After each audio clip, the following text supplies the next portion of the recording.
याची डीएनएच मुघल आहेत, याची डीएनएच औरंगजेबाची आहे, अबू आझमीची. तर याची लायकी आहे धर्मवीर संभाजी महाराजांबद्दल बोलायची, निलंबित करण्याची भूमिका मांडली आज आम्ही त्याचं. त्याच्यापेक्षा आक्रमक कोणतं पाऊल? आक्रमक तो भेटलो आला समोर तो पाहू आता उद्या, आला तर पाहतो उद्या.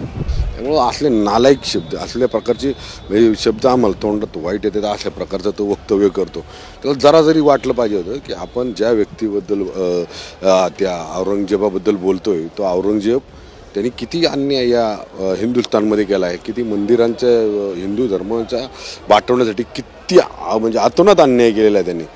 आज या छाव चित्रपटाच्या माध्यमातून ते समोर आले लोकांच्या, त्यामुळे यांचे जरा थोडीशी पायाखालची माती झाली. तर अबू आझमींनी आता ट्विट करून सुद्धा स्वतःचं वक्तव्य जे काल या विधिमंडळाच्या परिसरात केलेलं होतं ते त्यांनी मागं घेतलेलं आहे. ते म्हणतात की मी जे विधान केले ते मागं घेतो आता म्हणतात. अरे मागं घेतो कशाला? पण तू आता तो खरं आज गावला पाहिजे होता, त्याला आज व्यवस्थित सांगितलं असतं. म्हणजे पहिलं बोलायचं आणि नंतर मागं घ्यायचं. अरे याची लायकी आहे धर्मवीर संभाजी महाराजांबद्दल बोलायची.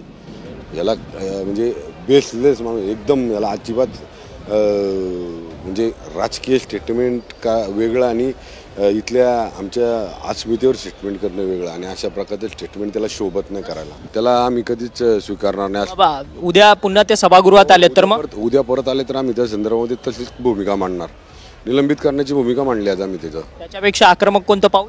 आक्रमक तो भेटलो आला समोर तो पाहू आता उद्या, आला तर पाहतो उद्या.